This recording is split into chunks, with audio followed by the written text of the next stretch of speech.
ये जनसंघ जो अब भारतीय जनता पार्टी के नाम से जानी जाती है, गंगा से लेकर बंगाल के गंगा सागर तक भारतीय जनता पार्टी का शासन। राष्ट्रवाद, सांस्कृतिक राष्ट्रवाद और भारतीय संस्कृति, ये तीनों के वो प्रखर हिमायती रहे और मुझ जैसे सैकड़ों, लाखों, करोड़ों कार्यकर्ताओं ने इस 60 साल के अंदर इनकी विचारधारा पर आगे बढ़ते बढ़ते बढ़ते आज देश को आगे बढ़ाने के लिए प्रयास किया है। आज मैं हृदय से श्री श्यामा प्रसाद मुखर्जी के वो महान व्यक्तित्व को, वो महान आत्मा को हृदय से प्रणाम कर कर मेरी विनम्र श्रद्धांजलि अर्पित करता हूं। मित्रों, आज नाफेड ने एक प्रकार से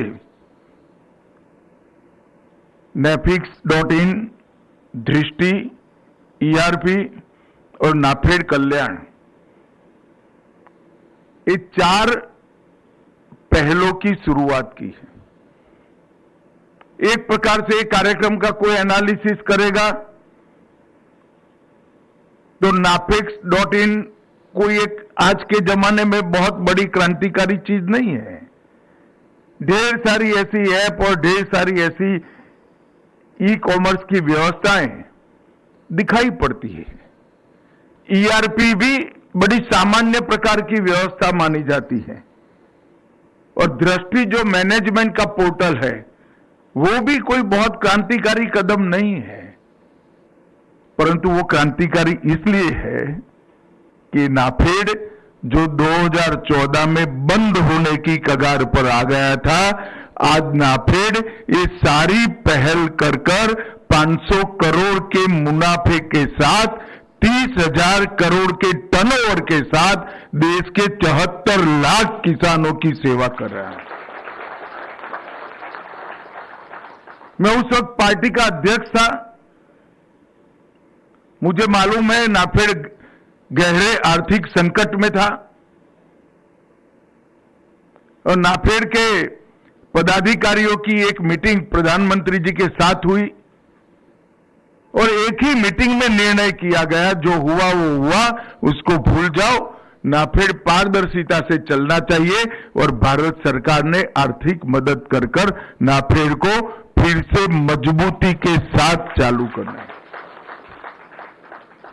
और वही नाफेड 30,000 करोड़ के टर्नओवर के साथ 500 करोड़ के मुनाफे के साथ आज मजबूती के साथ आगे बढ़ने के लिए काम कर रहा है।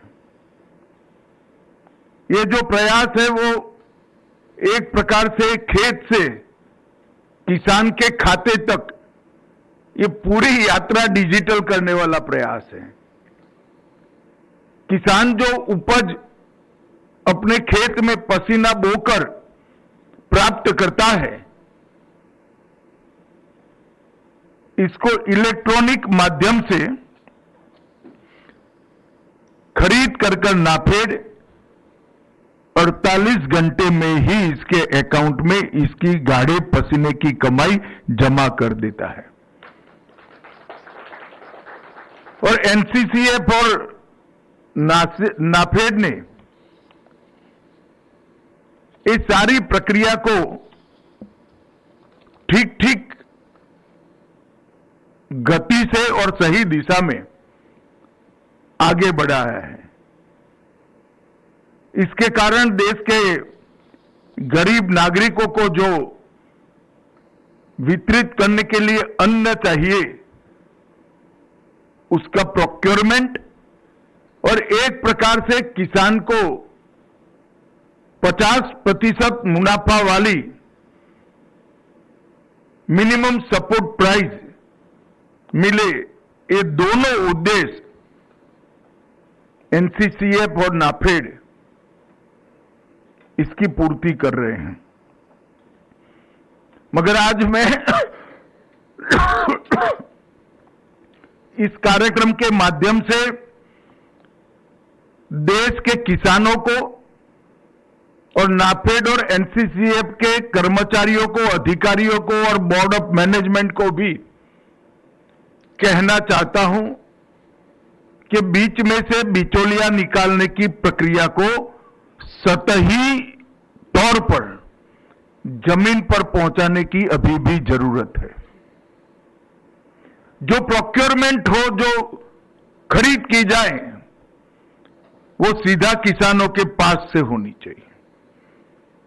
बीच में व्यापारियों की भूमिका, दलालों की भूमिका समाप्त कर देनी चाहिए और इसीलिए पोर्टल को ज्यादा लोकप्रिय बनाने की जरूरत है। शिवराज जी ने कहा कि दलहन जितने किसान बोएगा उतनी हम खरीद लेंगे, मगर फिर भी दलहन के रकबे में संतोषजनक वृद्धि नहीं दिखाई पड़ रही। वृद्धि तो जरूर हुई है, उत्पादन भी बढ़ा है, प्रोक्योरमेंट भी बढ़ा है, मगर दलहन के क्षेत्र में आज देश आत्मनिर्भर नहीं हुआ है। इसका मूल कारण है कि दलहन की एमएसपी किसानों के खाते में सीधी आज भी नहीं जा रही। देश को जितनी दलहन चाहिए उतनी किसानों के माध्यम से,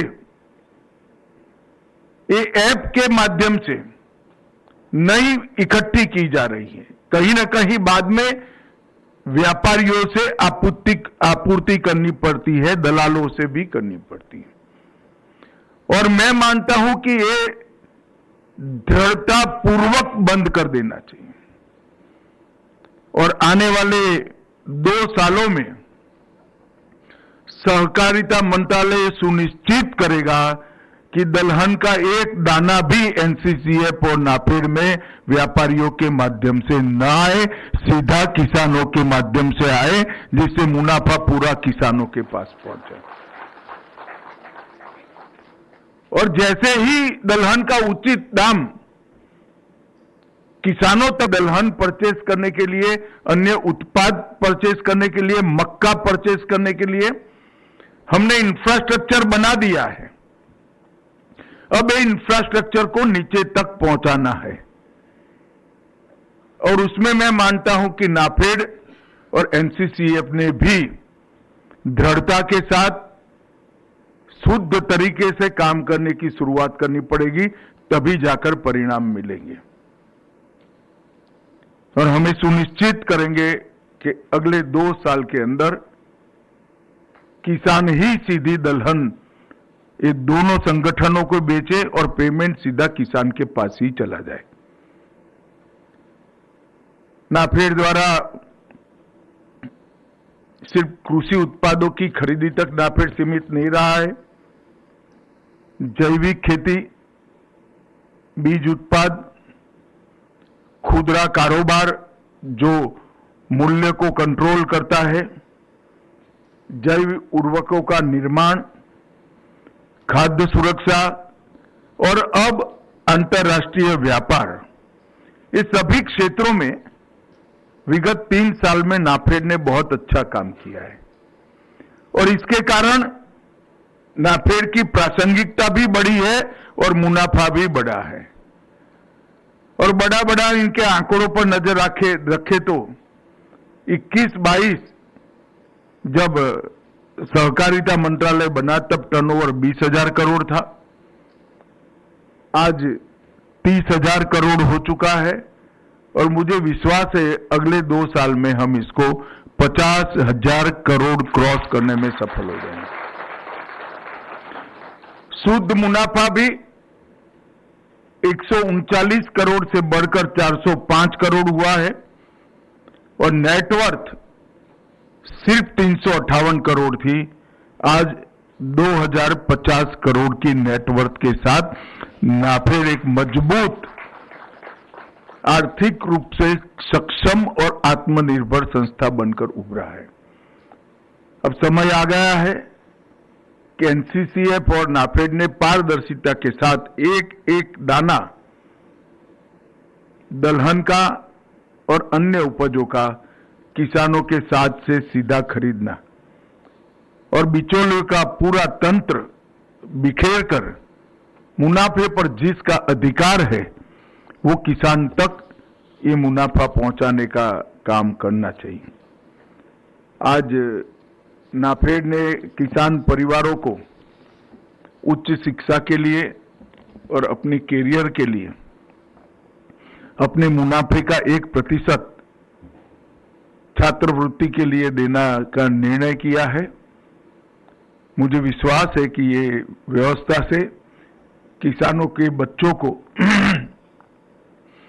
अपने उच्च कैरियर गढ़ने में जितनी भी दिक्कतें आती हैं वो दिक्कतों के समाधान के लिए बहुत बड़ा फायदा होगा।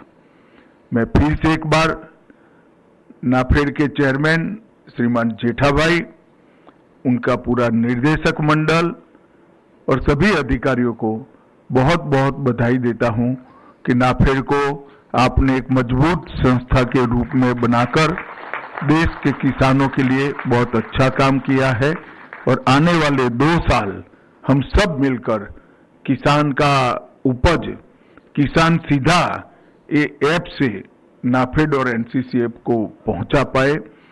ये सहकारिता मंत्रालय का संकल्प फिर से एक बार दोहराकर मेरी बात को समाप्त करता हूं। वंदे मातरम। बहुत बहुत आभार माननीय की। ये 4 पहलों की शुरुआत की है। एक प्रकार से कार्यक्रम का कोई एनालिसिस करेगा तो napex.in कोई एक आज के जमाने में बहुत बड़ी क्रांतिकारी चीज नहीं है। ढेर सारी ऐसी ऐप और ढेर सारी ऐसी ई कॉमर्स की व्यवस्थाएं दिखाई पड़ती है।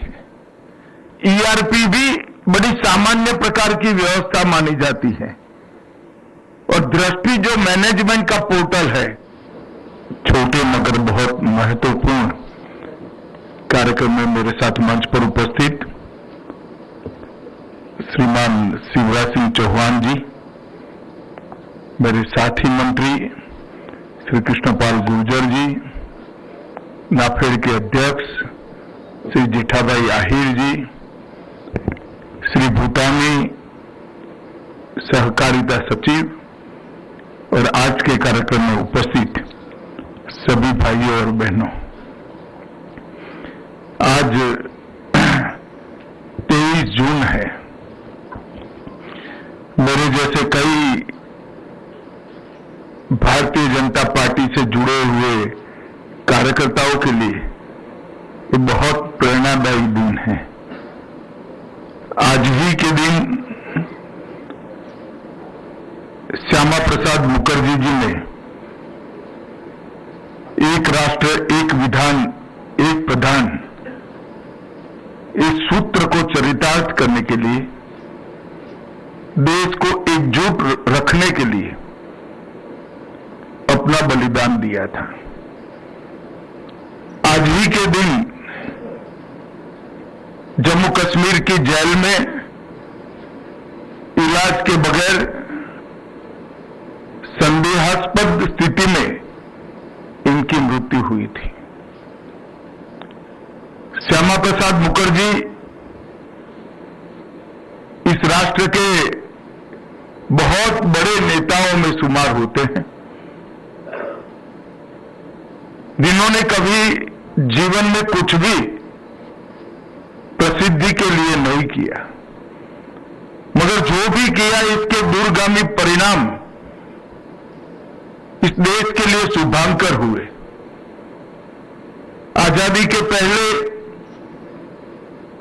जब विभाजन हो रहा था तब बंगाल का विभाजन कर पश्चिम बंगाल भारत में रहे और पूर्वी बंगाल पाकिस्तान में जाए, जो आज का बांग्लादेश है।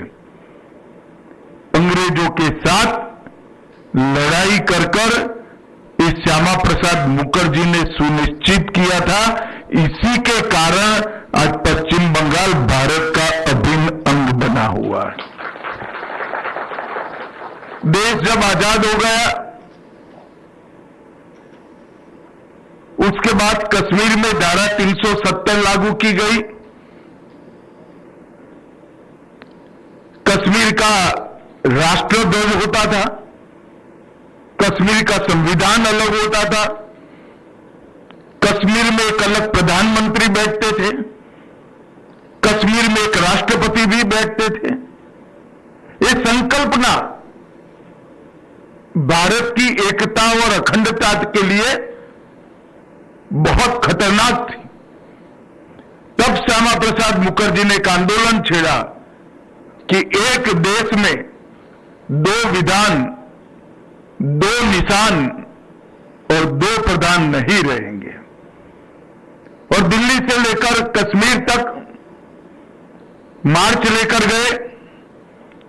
जहां कश्मीर की शुरुआत हुई उनसे परमिट मांगा गया।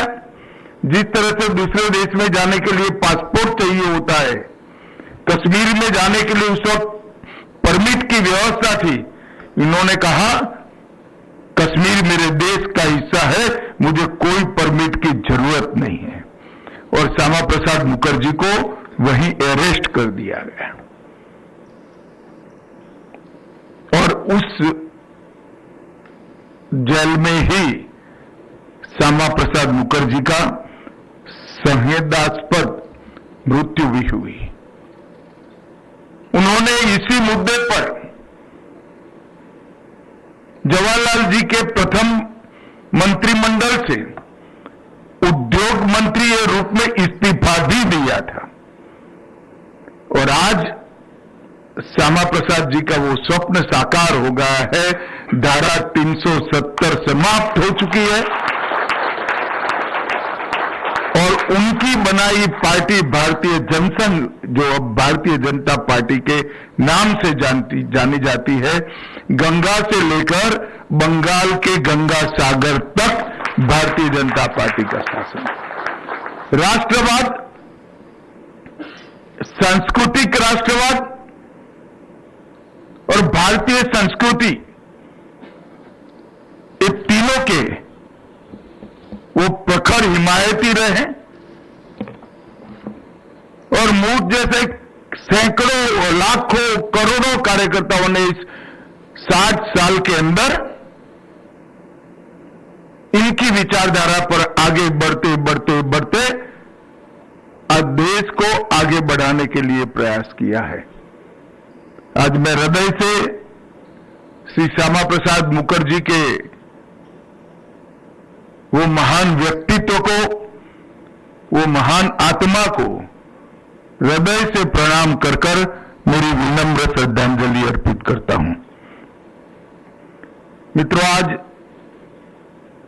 नाफेड ने एक प्रकार से Netflix.in, दृष्टि, ERP और नाफेड कल्याण, ये 4 पहलों की शुरुआत की है। एक प्रकार से कार्यक्रम का कोई एनालिसिस करेगा तो Netflix.in कोई एक आज के जमाने में बहुत बड़ी क्रांतिकारी चीज नहीं है। ढेर सारी ऐसी ऐप और ढेर सारी ऐसी ई कॉमर्स की व्यवस्थाएं दिखाई पड़ती है। ERP भी बड़ी सामान्य प्रकार की व्यवस्था मानी जाती है। और दृष्टि जो मैनेजमेंट का पोर्टल है, वो भी कोई बहुत क्रांतिकारी कदम नहीं है, परंतु वो क्रांतिकारी इसलिए है कि नाफेड जो 2014 में बंद होने की कगार पर आ गया था, आज नाफेड ये सारी पहल कर कर 500 करोड़ के मुनाफे के साथ 30,000 करोड़ के टर्नओवर के साथ देश के 74 लाख किसानों की सेवा कर रहा है। मैं उस वक्त पार्टी का अध्यक्ष था। मुझे मालूम है नाफेड गहरे आर्थिक संकट में था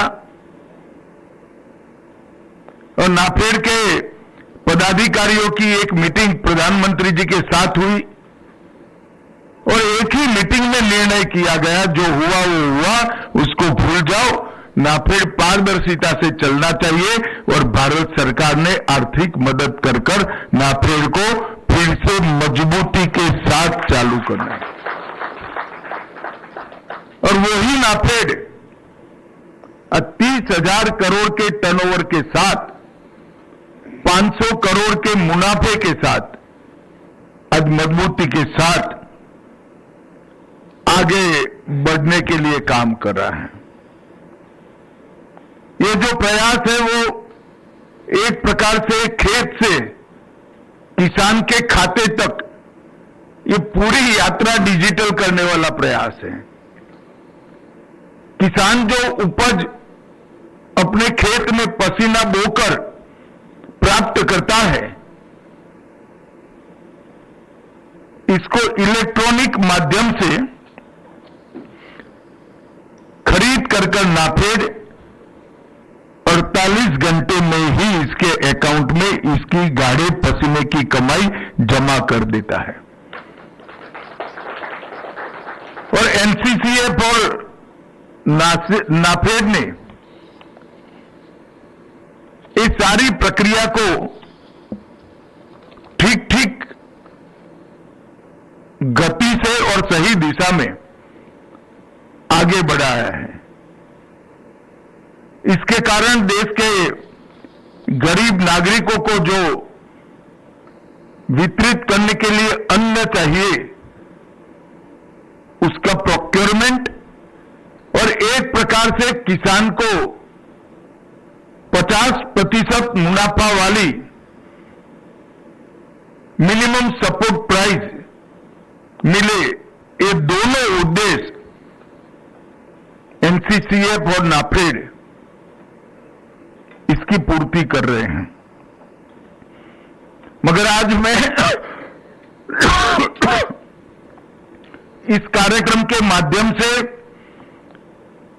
देश के किसानों को और नाफेड और एनसीसीएफ के कर्मचारियों को, अधिकारियों को और बोर्ड ऑफ मैनेजमेंट को भी कहना चाहता हूं कि बीच में से बिचौलिया निकालने की प्रक्रिया को सतही तौर पर जमीन पर पहुंचाने की अभी भी जरूरत है। जो प्रोक्योरमेंट हो, जो खरीद की जाए, वो सीधा किसानों के पास से होनी चाहिए। बीच में व्यापारियों की भूमिका, दलालों की भूमिका समाप्त कर देनी चाहिए। और इसीलिए पोर्टल को ज्यादा लोकप्रिय बनाने की जरूरत है। शिवराज जी ने कहा कि दलहन जितने किसान बोएगा उतनी हम खरीद लेंगे, मगर फिर भी दलहन के रकबे में संतोषजनक वृद्धि नहीं दिखाई पड़ रही। वृद्धि तो जरूर हुई है, उत्पादन भी बढ़ा है, प्रोक्योरमेंट भी बढ़ा है, मगर दलहन के क्षेत्र में आज देश आत्मनिर्भर नहीं हुआ है। इसका मूल कारण है कि दलहन की एमएसपी किसानों के खाते में सीधी आज भी नहीं जा रही। देश को जितनी दलहन चाहिए उतनी किसानों के माध्यम से, ये ऐप के माध्यम से नहीं इकट्ठी की जा रही है। कहीं ना कहीं बाद में व्यापारियों से आपूर्ति करनी पड़ती है, दलालों से भी करनी पड़ती है। और मैं मानता हूं कि ये दृढ़तापूर्वक बंद कर देना चाहिए।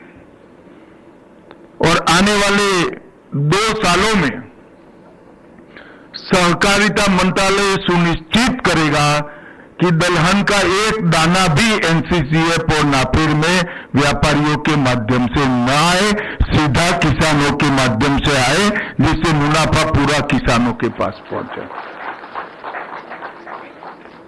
और जैसे ही दलहन का उचित दाम किसानों तक पहुंचेगा, अपने आप दलहन का रकबा बढ़ने लगेगा और देश एक प्रकार से दलहन के क्षेत्र में आत्मनिर्भर हो जाएगा। ये 3 साल के अंदर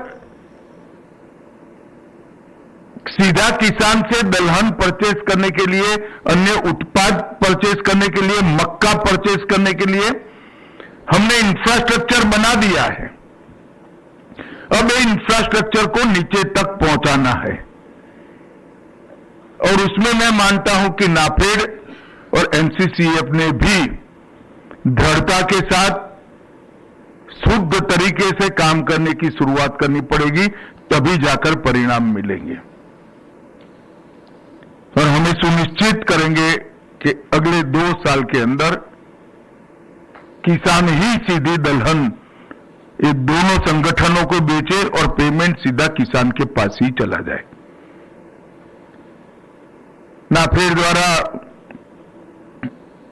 सिर्फ कृषि उत्पादों की खरीदी तक नाफेड सीमित नहीं रहा है।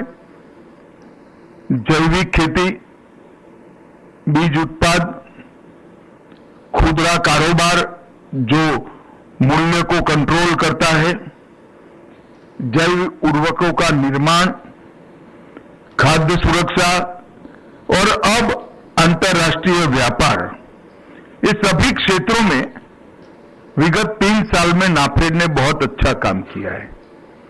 और इसके कारण नाफेड की प्रासंगिकता भी बढ़ी है और मुनाफा भी बढ़ा है। और बड़ा इनके आंकड़ों पर नजर रखे तो 21-22 जब सहकारिता मंत्रालय बना तब टर्नओवर 20,000 करोड़ था, आज 30,000 करोड़ हो चुका है। और मुझे विश्वास है अगले 2 साल में हम इसको 50,000 करोड़ क्रॉस करने में सफल हो जाएंगे। शुद्ध मुनाफा भी 139 करोड़ से बढ़कर 405 करोड़ हुआ है और नेटवर्थ सिर्फ 358 करोड़ थी, आज 2050 करोड़ की नेटवर्थ के साथ नाफेड एक मजबूत, आर्थिक रूप से सक्षम और आत्मनिर्भर संस्था बनकर उभरा है। अब समय आ गया है कि एनसीसीएफ और नाफेड ने पारदर्शिता के साथ एक एक दाना दलहन का और अन्य उपजों का किसानों के साथ से सीधा खरीदना और बिचौलियों का पूरा तंत्र बिखेर कर मुनाफे पर जिसका अधिकार है वो किसान तक ये मुनाफा पहुंचाने का काम करना चाहिए। आज नाफेड ने किसान परिवारों को उच्च शिक्षा के लिए और अपने कैरियर के लिए अपने मुनाफे का 1% छात्रवृत्ति के लिए देना का निर्णय किया है। मुझे विश्वास है कि ये व्यवस्था से किसानों के बच्चों को अपने उच्च कैरियर गढ़ने में जितनी भी दिक्कतें आती हैं वो दिक्कतों के समाधान के लिए बहुत बड़ा फायदा होगा। मैं फिर से एक बार नाफेड के चेयरमैन श्रीमान जेठाभाई, उनका पूरा निर्देशक मंडल और सभी अधिकारियों को बहुत बहुत बधाई देता हूं कि नाफेड को आपने एक मजबूत संस्था के रूप में बनाकर देश के किसानों के लिए बहुत अच्छा काम किया है। और आने वाले 2 साल हम सब मिलकर किसान का उपज किसान सीधा ये ऐप से नाफेड और एनसीसीएफ को पहुंचा पाए, ये सहकारिता मंत्रालय का संकल्प फिर से एक बार दोहराकर मेरी बात को समाप्त करता हूं। वंदे मातरम। कि इस छोटे मगर बहुत महत्वपूर्ण कार्यक्रम में मेरे साथ मंच पर उपस्थित श्रीमान शिवराज सिंह चौहान जी, मेरे साथी मंत्री श्री कृष्णपाल गुर्जर जी, नाफेड के अध्यक्ष श्री जेठाभाई आहिर जी, श्री भूटानी सहकारिता सचिव और आज के कार्यक्रम में उपस्थित सभी भाइयों और बहनों, आज 23 जून है। मेरे जैसे कई भारतीय जनता पार्टी से जुड़े हुए कार्यकर्ताओं के लिए ये बहुत प्रेरणादायी दिन है। आज ही के दिन श्यामा प्रसाद मुखर्जी जी ने एक राष्ट्र एक विधान एक प्रधान इस सूत्र को चरितार्थ करने के लिए देश को एकजुट रखने के लिए अपना बलिदान दिया था। आज ही के दिन जम्मू कश्मीर की जेल में इलाज के बगैर संदेहास्पद स्थिति में इनकी मृत्यु हुई थी। श्यामा प्रसाद मुखर्जी इस राष्ट्र के बहुत बड़े नेताओं में शुमार होते हैं, जिन्होंने कभी जीवन में कुछ भी प्रसिद्धि के लिए नहीं किया, मगर जो भी किया इसके दूरगामी परिणाम इस देश के लिए शुभांकर हुए। आजादी के पहले जब विभाजन हो रहा था तब बंगाल का विभाजन कर पश्चिम बंगाल भारत में रहे और पूर्वी बंगाल पाकिस्तान में जाए, जो आज का बांग्लादेश है। अंग्रेजों के साथ लड़ाई कर इस श्यामा प्रसाद मुखर्जी बहुत खतरनाक थी। तब दो प्रधान नहीं रहेंगे और दिल्ली से लेकर कश्मीर तक मार्च लेकर गए। जहां कश्मीर की शुरुआत हुई उनसे परमिट मांगा गया। जिस तरह से दूसरे देश में जाने के लिए पासपोर्ट चाहिए होता है, कश्मीर में जाने के लिए उस वक्त परमिट की व्यवस्था थी। इन्होंने कहा कश्मीर मेरे देश का हिस्सा है, मुझे कोई परमिट की जरूरत नहीं है, और श्यामा प्रसाद मुखर्जी को वहीं अरेस्ट कर दिया गया। और उस जेल में ही श्यामा प्रसाद मुखर्जी का संवेदनास्पद मृत्यु भी हुई। उन्होंने इसी मुद्दे पर जवाहरलाल जी के प्रथम मंत्रिमंडल से उद्योग मंत्री के रूप में इस्तीफा भी दिया था। और आज श्यामा प्रसाद जी का वो स्वप्न साकार हो गया है। धारा 370 समाप्त हो चुकी है और उनकी बनाई पार्टी भारतीय जनसंघ, जो अब भारतीय जनता पार्टी के नाम से जानी जाती है, गंगा से लेकर बंगाल के गंगा सागर तक भारतीय जनता पार्टी का शासन। राष्ट्रवाद, सांस्कृतिक राष्ट्रवाद और भारतीय संस्कृति, ये तीनों के वो प्रखर हिमायती रहे और मूठ जैसे सैकड़ों लाखों करोड़ों कार्यकर्ताओं ने इस 60 साल के अंदर इनकी विचारधारा पर आगे बढ़ते बढ़ते बढ़ते आज देश को आगे बढ़ाने के लिए प्रयास किया है। आज मैं हृदय से श्री श्यामा प्रसाद मुखर्जी के वो महान व्यक्तित्व को, वो महान आत्मा को हृदय से प्रणाम कर मेरी विनम्र श्रद्धांजलि अर्पित करता हूं। मित्रों, आज नाफेड ने एक प्रकार से Netflix.in, दृष्टि, ERP और नाफेड कल्याण, ये 4 पहलों की शुरुआत की है। एक प्रकार से कार्यक्रम का कोई एनालिसिस करेगा तो Netflix.in कोई एक आज के जमाने में बहुत बड़ी क्रांतिकारी चीज नहीं है। ढेर सारी ऐसी ऐप और ढेर सारी ऐसी ई कॉमर्स की व्यवस्थाएं दिखाई पड़ती है।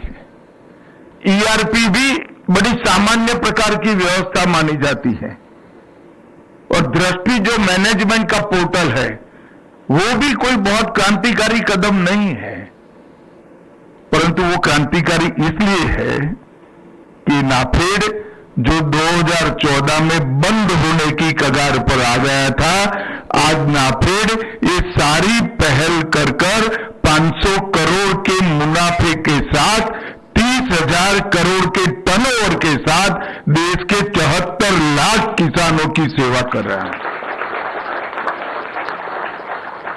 मैं उस वक्त पार्टी का अध्यक्ष था। मुझे मालूम है नाफेड गहरे आर्थिक संकट में था और नाफेड के पदाधिकारियों की एक मीटिंग प्रधानमंत्री जी के साथ हुई और एक ही मीटिंग में निर्णय किया गया, जो हुआ वो हुआ, उसको भूल जाओ। नाफेड पारदर्शिता से चलना चाहिए और भारत सरकार ने आर्थिक मदद कर नाफेड को फिर से मजबूती के साथ चालू करना है। और वही नाफेड 30,000 करोड़ के टर्नओवर के साथ 500 करोड़ के मुनाफे के साथ आज मजबूती के साथ आगे बढ़ने के लिए काम कर रहा है। ये जो प्रयास है वो एक प्रकार से खेत से किसान के खाते तक ये पूरी यात्रा डिजिटल करने वाला प्रयास है। किसान जो उपज अपने खेत में पसीना बोकर प्राप्त करता है, इसको इलेक्ट्रॉनिक माध्यम से खरीद कर नाफेड 48 घंटे में ही इसके अकाउंट में इसकी गाढ़े पसीने की कमाई जमा कर देता है।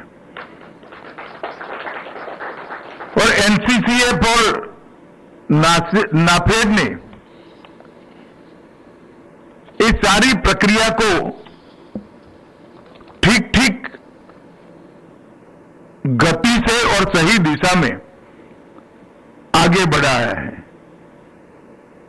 इसके कारण देश के गरीब नागरिकों को जो वितरित करने के लिए अन्न चाहिए,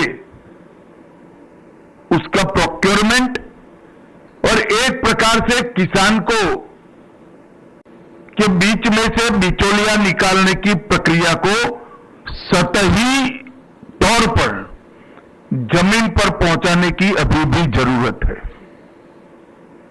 जो प्रोक्योरमेंट हो, जो खरीद की जाए, वो सीधा किसानों के पास से होनी चाहिए।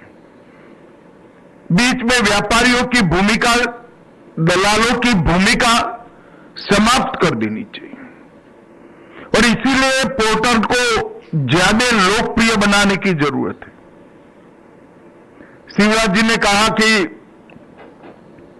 दलहन जितने किसान बोएगा उतनी हम खरीद लेंगे, मगर फिर भी दलहन के रकबे में संतोषजनक वृद्धि नहीं दिखाई पड़ रही। वृद्धि तो जरूर हुई है, उत्पादन भी बढ़ा है, प्रोक्योरमेंट भी बढ़ा है, मगर दलहन के क्षेत्र में आज देश आत्मनिर्भर नहीं हुआ है। इसका मूल कारण है कि दलहन की एमएसपी किसानों के खाते में सीधी आज भी नहीं जा रही। देश को जितनी दलहन चाहिए उतनी किसानों के माध्यम से, ये ऐप के माध्यम से नहीं इकट्ठी की जा रही है। कहीं ना कहीं बाद में व्यापारियों से आपूर्ति करनी पड़ती है, दलालों से भी करनी पड़ती है। और मैं मानता हूं कि ये दृढ़तापूर्वक बंद कर देना चाहिए और आने वाले 2 सालों में सहकारिता मंत्रालय सुनिश्चित करेगा कि दलहन का एक दाना भी एनसीसीएफ और नाफेड में व्यापारियों के माध्यम से न आए, सीधा किसानों के माध्यम से आए, जिससे मुनाफा पूरा किसानों के पास पहुंचे। और जैसे ही दलहन का उचित दाम किसानों तक पहुंचेगा, अपने आप दलहन का रकबा बढ़ने लगेगा और देश एक प्रकार से दलहन के क्षेत्र में आत्मनिर्भर हो जाएगा। ये 3 साल के अंदर सीधा किसान से दलहन परचेस करने के लिए, अन्य उत्पाद परचेस करने के लिए, मक्का परचेस करने के लिए हमने इंफ्रास्ट्रक्चर बना दिया है। अब ये इंफ्रास्ट्रक्चर को नीचे तक पहुंचाना है और उसमें मैं मानता हूं कि नाफेड और एनसीसीएफ ने भी दृढ़ता के साथ शुद्ध तरीके से काम करने की शुरुआत करनी पड़ेगी, तभी जाकर परिणाम मिलेंगे। और हमें सुनिश्चित करेंगे कि अगले 2 साल के अंदर किसान ही सीधी दलहन ये दोनों संगठनों को बेचे और पेमेंट सीधा किसान के पास ही चला जाए। नाफेड द्वारा सिर्फ कृषि उत्पादों की खरीदी तक नाफेड सीमित नहीं रहा है। जैविक खेती, बीज उत्पाद, खुदरा कारोबार जो मूल्य को कंट्रोल करता है, जैव उर्वरकों का निर्माण, खाद्य सुरक्षा और अब अंतर्राष्ट्रीय व्यापार, ये सभी क्षेत्रों में विगत 3 साल में नाफेड ने बहुत अच्छा काम किया है और इसके कारण नाफेड की प्रासंगिकता भी बढ़ी है और मुनाफा भी बढ़ा है। और बड़ा बड़ा इनके आंकड़ों पर नजर रखे तो 21-22 जब सहकारिता मंत्रालय बना तब टर्नओवर 20,000 करोड़ था, आज 30,000 करोड़ हो चुका है और मुझे विश्वास है अगले 2 साल में हम इसको 50,000 करोड़ क्रॉस करने में सफल हो जाएंगे। शुद्ध मुनाफा भी 139 करोड़ से बढ़कर 405 करोड़ हुआ है और नेटवर्थ सिर्फ 358 करोड़ थी, आज 2050 करोड़ की नेटवर्थ के साथ नाफेड एक मजबूत, आर्थिक रूप से सक्षम और आत्मनिर्भर संस्था बनकर उभरा है। अब समय आ गया है कि एनसीसीएफ और नाफेड ने पारदर्शिता के साथ एक एक दाना दलहन का और अन्य उपजों का किसानों के साथ से सीधा खरीदना और बिचौलियों का पूरा तंत्र बिखेर कर मुनाफे पर जिसका अधिकार है वो किसान तक ये मुनाफा पहुंचाने का काम करना चाहिए। आज नाफेड ने किसान परिवारों को उच्च शिक्षा के लिए और अपनी कैरियर के लिए अपने मुनाफे का 1% छात्रवृत्ति के लिए देना का निर्णय किया है। मुझे विश्वास है कि ये व्यवस्था से किसानों के बच्चों को अपने उच्च कैरियर गढ़ने में जितनी भी दिक्कतें आती है वो दिक्कतों के समाधान के लिए बहुत बड़ा फायदा होगा। मैं फिर से एक बार नाफेड के चेयरमैन श्रीमान जेठाभाई, उनका पूरा निर्देशक मंडल और सभी अधिकारियों को बहुत बहुत बधाई देता हूं कि नाफेड को आपने एक मजबूत संस्था के रूप में बनाकर देश के किसानों के लिए बहुत अच्छा काम किया है और आने वाले 2 साल हम सब मिलकर किसान का उपज किसान सीधा ये ऐप से नाफेड और एनसीसीएफ को पहुंचा पाए, ये सहकारिता मंत्रालय का संकल्प फिर से एक बार दोहराकर मेरी बात को समाप्त करता हूं। वंदे मातरम। कि इस छोटे मगर बहुत महत्वपूर्ण कार्यक्रम में मेरे साथ मंच पर उपस्थित श्रीमान शिवराज सिंह चौहान जी, मेरे साथी मंत्री श्री कृष्णपाल गुर्जर जी, नाफेड के अध्यक्ष श्री जेठाभाई आहिर जी, श्री भूटानी सहकारिता सचिव और आज के कार्यक्रम में उपस्थित सभी भाइयों और बहनों, आज 23 जून है। मेरे जैसे कई भारतीय जनता पार्टी से जुड़े हुए कार्यकर्ताओं के लिए ये बहुत प्रेरणादायी दिन है। आज ही के दिन श्यामा प्रसाद मुखर्जी जी ने एक राष्ट्र एक विधान एक प्रधान इस सूत्र को चरितार्थ करने के लिए, देश को एकजुट रखने के लिए अपना बलिदान दिया था। आज ही के दिन जम्मू कश्मीर की जेल में इलाज के बगैर संदेहास्पद स्थिति में इनकी मृत्यु हुई थी। श्यामा प्रसाद मुखर्जी इस राष्ट्र के बहुत बड़े नेताओं में शुमार होते हैं, जिन्होंने कभी जीवन में कुछ भी प्रसिद्धि के लिए नहीं किया, मगर जो भी किया इसके दूरगामी परिणाम इस देश के लिए शुभांकर हुए। आजादी के पहले जब विभाजन हो रहा था, तब बंगाल का विभाजन कर पश्चिम बंगाल भारत में रहे और पूर्वी बंगाल पाकिस्तान में जाए, जो आज का बांग्लादेश है। अंग्रेजों के साथ लड़ाई कर इस श्यामा प्रसाद मुखर्जी ने सुनिश्चित किया था। इसी के कारण आज पश्चिम बंगाल भारत का अभिन्न अंग बना हुआ है। देश जब आजाद हो गया,